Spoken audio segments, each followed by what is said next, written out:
اللهم صل وسلم اللهم صل وسلم وزد وزد وزد وتفضل وبارك بجلالك وكرامك على ذلك عبادك واصطفى عبادك فصدق والعجب وإبان طيبة الرحمن وترجمان باللسان القدم ومنبع الحق والحكم والحكمة والحكام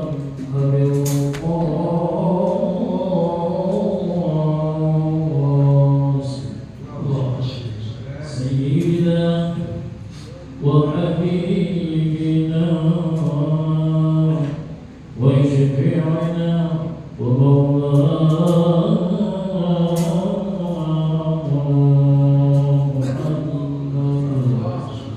صلى الله عليه وسلم زد شرفي يا رب زد شرفي يا رب زد شرفي يا رب وكرم وتعزيك وقدر وآخر وكرم ورضي الله تبارك أنت الفخر العلي والقدر الجليل ساداتنا وأئمتنا وموالينا أبي بكر وعمر وعثمان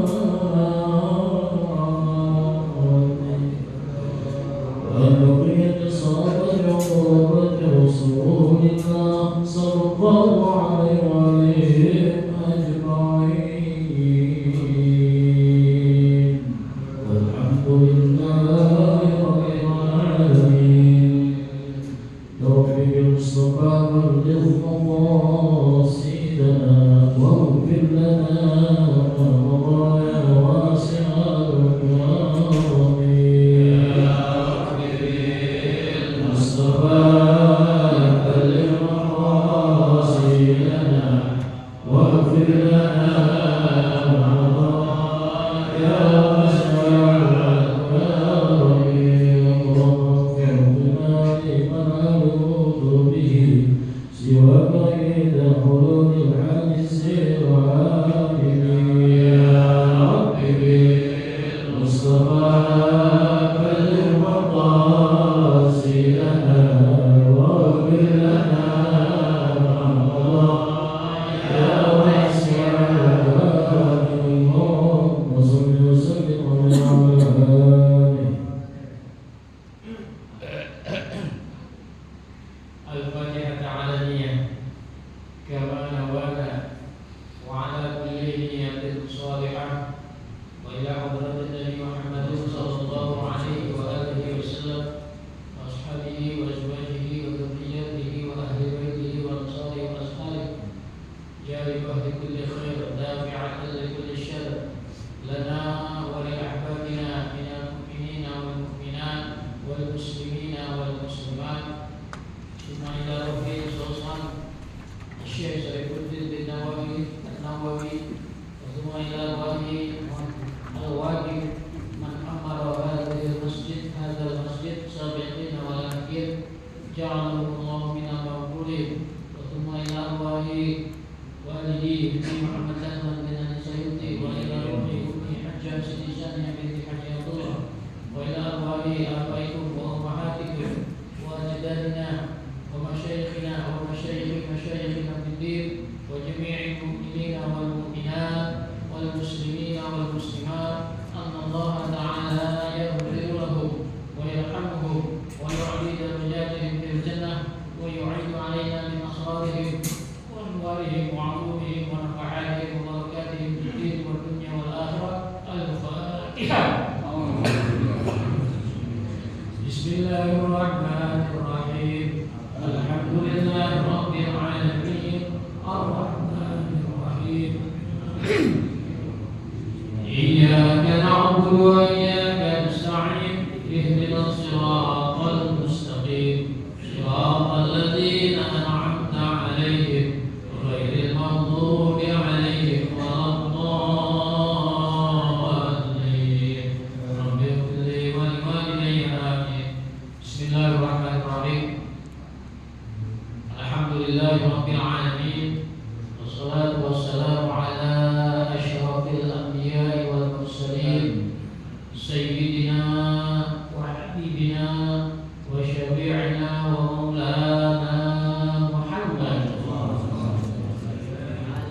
آله وأزواجه وذريته وآل بيته وأنصاره وأصحابه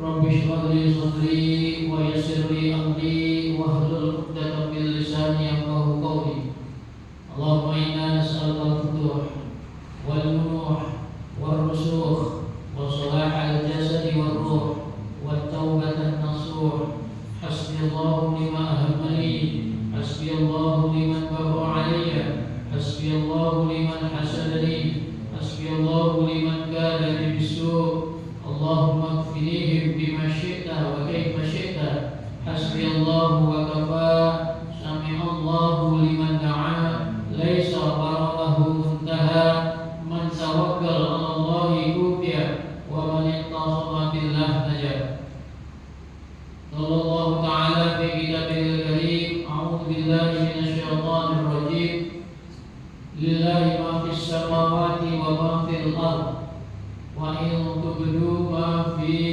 أنفسكم أو تخفوه يحاسبكم به الله فيغفر لمن يشاء ويعذب من يشاء والله على كل شيء قدير وقال النبي صلى الله عليه وآله وسلم كما كتب في الكتاب متن الأربعين النووية في الحديث التاسع والثلاثون عن عبد عباس رضي الله عنهما أن رسول الله صلى الله عليه وآله وسلم قال إن الله تجاوز لي عن أمتي الخطأ والنسيان وما استكرهوا عليه حديث حسن رواه ابن ماجه والبيهقي وغيرهما صدق الله وصدق Rasulullah sallallahu alaihi wa alihi wasallam. Hadirin yang berbahagia, puji syukur kita panjatkan kehadirat Allah Subhanahu wa taala di mana sampai dengan detik ini kita masih diberikan nikmat sehat dan afiat. Bil khusus nikmat Islam dan nikmat iman. Juga nikmat luang waktu, ringan langkah, betah di masjid. Hal ini menandakan kita insyaallah masuk ke dalam golongan yang mukmin. Salawat dan salam disampaikan kepada junjungan kita Nabi Muhammad sallallahu alaihi wasallam yang dengan diutusnya beliau terlepaslah alam dunia ini dari kegelapan menuju alam yang terang benderang. Mudah-mudahan ibadah yang kita lakukan, salawat yang kita kirimkan kepada Rasulullah sallallahu alaihi wasallam menandakan kita sebagai orang mukmin yang cinta kepada Rasulullah. Dia berdia kita akan mendapatkan syafaat beliau. Pagi ini insyaallah yaitu tanggal 2 bulan Ramadan. Bagaimana biasa subuh suka diisi dengan kegiatan utama. Biasanya setiap bulan sekali ya. Tapi bulan Ramadan Ustaz almarhum Ustaz Haji Bayhaqi Ali isi tiap minggu. Karena malamnya saya jadi imam, jadi nggak pulang, nginep. Kalau saya hari biasa kan saya dari rumah berangkat. Dan ini apa namanya jauh-jauh hari. Kalau ini banyak urusan di Jakarta. Kita masuk pada akhir-akhir hadis dalam kitab Al-Arba'in An-Nawawiyah. Kitab ini namanya kitab Al-Arba'in An-Nawawiyah. Kitab yang berisi 40 hadis-hadis Nabi, tapi isinya 42. Jadi kalau barang 39, 40, 41, 2. Mudah-mudahan di akhir Ramadan ini hatam. 40 hadis tinggal implementasi, ya, perwujudan daripada isi hadis ini, kitab hadis ini. Dalam kitab ini sebagaimana kita maklumi dari awal bahwa berisi kepada iman, kepada Islam dan kepada ihsan, kepada adab, lebih menitik beratkan kepada adab. Karena Rasulullah diturunkan untuk menyempurnakan akhlak. Inna ma bu'ithu liyutammima makarim al-akhlaq. Di dalam Quran Allah menyatakan la'ala khuluqin 'azim. Pada Rasulullah terdapat akhlak yang agung, akhlak yang sempurna. Makanya kita sebagai umatnya untuk lihat pada beliau, ya,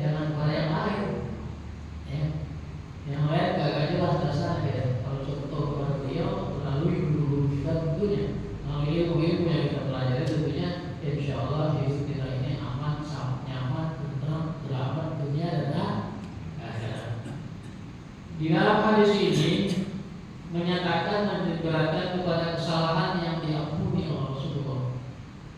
Berarti ada kesalahan yang tidak diampuni. Ya, kesalahan yang salah banget yang tidak diampuni adalah syirik kepada Allah. Itu nggak bisa diampuni. Ya, makanya kita sering baca syahadat. Ya, supaya kita memperbaharui iman kita. Ya, perbaharui jadi dulu iman aku, perbaharui terus iman. Sering baca syahadat. Baiknya di luar sholat, ya. Nah, di luar Ramadan ini syahadat sering baca banget, terutama sore hari, ya. Asyhadu an la ilaha illallah, cuma nggak ada Muhammad Rasulullah, ya. Nah, kita syahadat harus sempurnakan. Iman nggak sempurna kalau cuma Allah doang gitu. Kalau dalam tanda syahadatain harus dua-duanya disebut, ya. Baru namanya syahadat yang sempurna. Oleh karena itu penting bagi kita untuk memperbaharui syahadat. Terkadang ada kehilafan yang kita nggak sengaja yang mengakibatkan goyang iman kita. Kalau iman kurang bertambah, sering banget kita lakuin, ya, sering banget kita lakuin. Tapi kalau hilang dari hati kita, cuma kurang doang, ya. Yang paling gampang mungkin kurang, kita sembahyang sering tidak tepat waktu. Ya, kadang-kadang tahan-tahan. Ya, kalau iman yang udah mantap, begitu mau menjelang waktu dia harus siap. Dulu berpakaian rapi, dan menuju tempat ibadah. Kalau kita kan enggak, ya, duduk udah alat illallah baru kita wudu. Jalan di masjid jauh, tinggal 2 rakaat. Itu menandakan lemahnya iman kita. Kata Rasulullah Sallallahu Alaihi Wasallam sebagaimana dalam hadis ini, an Ibni Abbas radhiyallahu anhu maqal, sesungguhnya Ibnu Abbas radhiyallahu anhu mengatakan, anna Rasulullah Sallallahu Alaihi Wasallam qala, sesungguhnya Rasulullah Sallallahu Alaihi Wasallam bersabda, qala, sabda beliau apa? Innallaha tazawwazali, sesungguhnya Allah akan memaafkan aku karena suatu kesalahan, aku umatil khata'an, ya, karena kesalahan-kesalahan yang dilakukan umatku, wa nisyan, dan lupa, ya, wa mastukrihu alaih, selain lupa dan salah, kadang-kadang kita disuruh melakukan kesalahan karena dipaksa, yang kita tidak mampu mengatasi paksaan itu, baik karena tugas maupun karena jabatan kita. Ya, kalau pimpinan tertinggi udah ngomong, udah gak berani ngomong. Ya, korupsi aja yang mendingan kerjaan, korupsi semuanya. Yang begitu aja korupsi, jadi ikutin. Bagaimana ya kita jalan benar, diomelin, disuruh sholat Allah, tapi pimpinan marah, kita nggak bisa sholat, dia diancam segala macam, itu namanya terpaksa. Ya, yang begitu, yang kadang-kadang kita suka kesana, harusnya kita ngelarang, karena itu perintah batil untuk tidak melaksanakan ibadah, untuk tidak melaksanakan amal soleh sesuai dengan ajaran agama, itu batil. Tapi ketidakmampuan kita menolak. Ya. Jadi kata Rasulullah, sesungguhnya Allah Subhanahu wa taala akan memaafkan umatku atas umatku al-khata', kesalahan umatku, ya, wa nisyan, dan lupanya umatku, wa mastukrihu alaih, dan sesuatu yang dipaksa karena itu. Hadis ini hasan, telah diriwayatkan oleh Ibnu Majah dan Baihaqi serta beberapa orang rawi hadis. Hadirin yang berbahagia, rahmatullah itu kepada hambanya sangat luas, banyak, kita nggak bisa hitung deh, ya, kita nggak bisa hitung. Mulai dari bangun tidur sampai dalam tidur aja nikmat Allah. Kita nggak menyadari nikmat Allah. Apa nikmat Allah dalam tidur? Nyenyaknya tidur kita, enaknya tidur kita, sampai kita mimpi indah. mimpi yang cakep dengan pengalaman yang bagus-bagus, Allah munculin. Itu bagian dari nikmat yang kita rasakan pada saat tidur. Apalagi kita lagi melek. Ya, cuman kalau lagi melek, selain nikmat banyak juga ujian. Kalau tidur nggak usah ya, kalau tidur, apa yang mau ngancok nih, mau tidur, nggak bisa dipegang omongannya. Tapi kalau lagi melek, banyak kan. Kuping jadi ujian kita, hidung jadi ujian kita, mata jadi ujian kita, mulut jadi ujian kita, tangan jadi ujian kita, kaki jadi ujian kita. Seluruh yang ada anggota badan semua mendapat ujian. Kalau dalam keadaan melek, dalam keadaan sadar, kalau dalam keadaan tidur nikmat tidur yang kita, ya. Jadi saking banyaknya Allah itu karunia-Nya, salahnya adalah Allah memaafkan kesalahan-kesalahan hamba-Nya yang dilakukan secara keliru, lupa atau dipaksa. Ya, kalau keliru kita mengerjakan sesuatu amalan, lupa karena sesuatu amalan yang lupa, dan karena dipaksa, insya Allah Allah maafkan. Bagaimana tadi ayatnya yang saya katakan, lillahi ma fis samawati wa ma fil ardh. Kita maklum nih, ya, karena ini sering kita baca ayatnya dalam ada tahlil dan kadang-kadang bagian dari ayat kursi. Fa yaghfiru liman yasha wa yu'adzibu man yasha. Allah mengampuni pada orang-orang yang dikehendaki dan Allah mengadab orang-orang yang dikehendaki. Wallahu ala kulli syai'in qadir. Sesungguhnya Allah atas setiap sesuatu itu Maha Kuasa. Pemberian maaf dan kemudahan kepada seorang hamba adalah kekhususan bagi umat Rasulullah SAW. Karena umat Rasulullah adalah umatan marhumah, umat yang dikasih sayangi Allah. Kalau zaman dulu dikasih peringatan nggak didengerin, habis ya Allah. Kalau Nabi Lut dikasih peringatan, contoh Nabi Lut ngomongin dulu, ya. Dia senang sama umatnya itu menyenangi tamunya. Nabi Lut kedatangan tamu, begitu tamu datang cakep, berebut kan, sang cowok, tamu laki-laki berebut. Nabi Lut bilang, jangan, kalau kamu mencintai, cintai istana aku. Nah, itu perempuan suka makanya dia nggak mau, makanya hamba umatnya lebih pada seorang laki-laki, malah yang datang malaikat untuk menguji. Karena nggak didengerin ancaman Allah melalui nabinya, maka Allah azab umat Nabi Lut dengan ditebalikinnya alam ini, hujan batu, hasilnya balik. Ya, bahasa masih umat yang beda-beda Allah. Nabi Lut dengan hujan dan dengan banjir, umat Nabi Lut dengan hujan batu. Ada lagi umat Ad dengan angin. Nah, umat Rasulullah ini umatan marhumah, umat yang disayangi. Banyak peringatan-peringatan yang datang, diberi kesempatan kepadanya untuk tobat. Ya, jangan kita terima kesusahan malah jauh dari Allah. Justru kita jauh dari Allah, hidup ini akan jadi lebih susah. Kalau Allah kasih kenangan dunia itu adalah istidraj, artinya uluran. Banyak orang kafir pada kayak dari segi dunia. Ya, itu istidraj. Emang yang Allah takdir nikmatnya dia di dunia, nikmatnya kita orang-orang di akhirat dan di dunia. Ya, terhadap umat-umatnya, umat Rasulullah, beberapa orang menjadi pilihannya diberikan kenikmatan harta yang banyak, yang insya Allah bisa dimanfaatkan untuk kebaikan dirinya, kebaikan masyarakat, kebaikan keluarga, kebaikan umat secara umum. Jadi pada dasarnya syariat itu datang untuk mengangkat kesulitan, bukan mendatangkan kesulitan. Kadang-kadang kita nganggep kata lagi, kayaknya gabung gitu.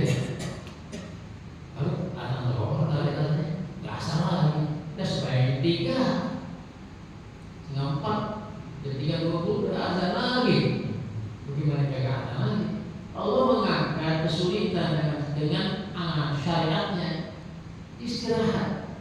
Jam 12 subuh istirahat. Seluruh otot badan ini istirahat, siram, ya, siram supaya kesegaran badan itu ada, fresh badan itu ada, fresh pikiran itu ada.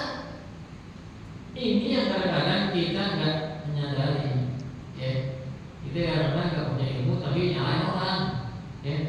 Kalau itu apa namanya di Jepang adanya juga saya dapat dari teman di sana. Kalau orang Jepang itu jam 12 lagi rapat jam 12 siang berhenti, bunyi aja jam 12, udah lagi ngomong apa ya berhenti total. Terus ya, silakan istirahat. Yang teriak naik ke atas, yang teriak busono, yang muang busono, wah apa aja sih supaya itu ototnya yang tadinya kaku jadi enteng lagi. Kalau kita disuruh ya capek banget, seluruh otot bergerak, suruh siram dulu. Mungkin kita disiramin supaya kepala ini adem, ya, kepala ini tenang menghadapi kehidupan. Tangan disiramin, supaya enggak sembarangan, enggak sembarang nulis, enggak sembarang bergerak, ya. Kaki disiramin, enggak sembarang melangkah, kuping disiramin, enggak sembarangan mendengar. Itu semua tanda-tanda bahwa Nabi mengatakan kalau sehari kami sekali bersih, bagaimana yang 5 kali nanti sehari. Terus ibarat aku ini kita yang orang mukmin ini yang 5 kali sholat, hati kita bersih banget, jasmani kita bersih, rohani kita bersih, ya, supaya kita jadi contoh, dan contoh orang-orang yang lain. Dan belakangan ini sudah menjadi fenomena sepertinya orang-orang kafir katanya lock-in, istilahnya lock-in, menjadi malam. Karena mereka berpikir Islam itu bukan saja rasional, ya, bukan saja rasional, tapi indah. Yang tadinya benci sama Islam, belajar Quran buat cari kelemahan Islam, justru malah berbalik menjadi masuk Islam, cinta kepada Islam. Nah kita yang di dalam jangan keluar, yang di luar pengen masuk, yang kita di dalam pengen keluar. Kalau kita orang pintar, orang kafir yang masuk Islam urusannya cuma satu, kalau nggak hati taat, kalau nggak hati taat. Kalau Islam yang keluar taat, urusannya nggak satu, dari pusat sedang ke bawah. Kalau nggak perut ke bawah, beda. Mereka berpikir. Nah sekarang kita yang di dalam pelajarin agama kita, syariat kita, supaya kita lebih tenang, kita masuk, ya. Kan majelis taklim itu taman surga yang Allah tentukan di dunia. Siapa yang datang ke majelis taklim dalam rangka menuntut ilmu, kemudian dia mati, pahalanya adalah sabilillah syahid kita yang memandang guru dengan mata berpahala 1000 orang sembahyang. Kita nggak mampu sembahyang, belum ada orang sembahyang di warna, ya. Kalau yang 100 barangkali kita ada, yang 39 kita ada. Yang malamnya 23 aja diikutin, ya. Kayak di Israel, di Palestina katanya pas bayar tarawih 39 rakaat. Madinah 33, ya. Di Mekah memang 11. Jadi ikutin aja syariat, semua ada dasarnya, ya. Jadi dengan mengangkatnya kesulitan, bukan mendatangkan kesulitan, syariat yang Allah berikan itu adalah sebagai bukti pengampunan dosa dari orang-orang yang tidak berniat melakukan perbuatan dosa. Jadi perbuatan dosa yang tidak diniatkan karena keadaan terpaksa, karena lupa, ya, karena kesalahan dia, itu yang diampuni oleh Allah. Dan Allah tidak akan memberikan ujian kepada umatnya, kepada hambanya, adalah ujian yang tidak mampu seorang hamba itu mengatasi. La yukallifullahu nafsan illa wus'aha. Enggak dikasih ujian itu kalau dia mampu. Allah pasti kasih kemampuan kita kepada mengatasi masalah ujian itu. Tinggal bergantung sabar atau enggak. Kadang-kadang kita nggak sabaran, ya. Nabi Yusuf alaihissalam kalau nggak sabar, nggak jadi menteri, dia nggak jadi raja. Karena dia sabar, gimana nggak sabar? Ditaruh dalam sumur, ditinggalin saudara-saudara sendirian dalam sumur, bergelap banget, berharap nggak kayak kita 6 meter keluar air. Tapi kan sama, sudah sampai di titik terendah, Allah bukakan jalan. Ya, bukakan jalan dengan sapaan. Dia nggak teriak, kalau kagak. Jadi dia ingat Allah. Nah, kan kafilah mau ngambil air.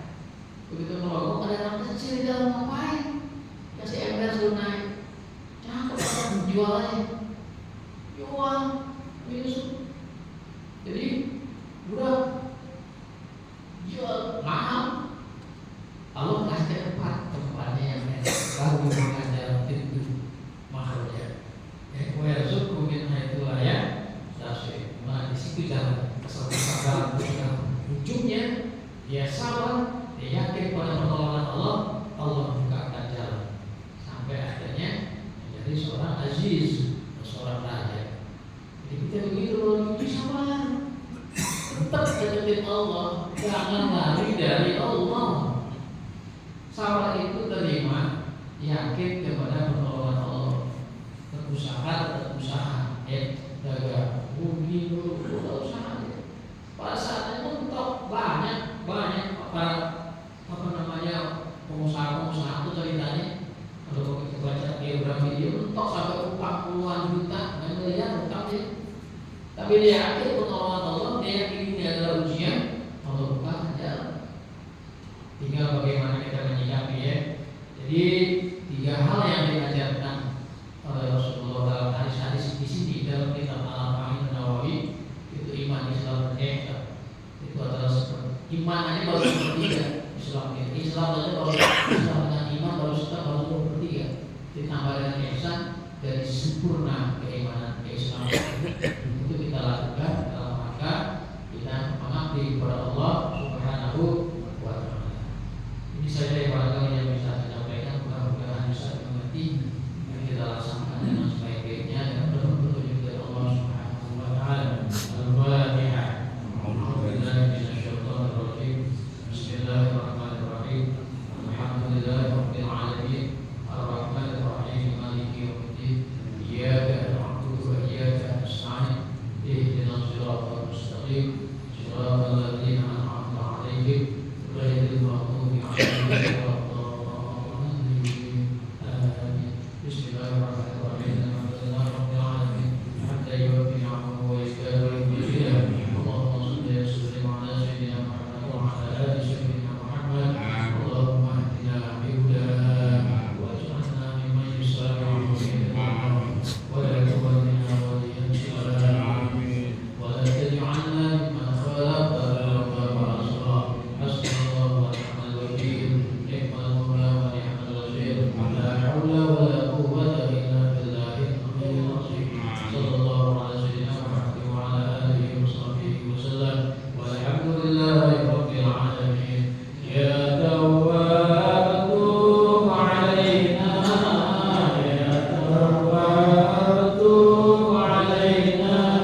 إلينا وارحمنا وانظر إلينا رب وادخلنا جنانا أزلفت للمتقين إذ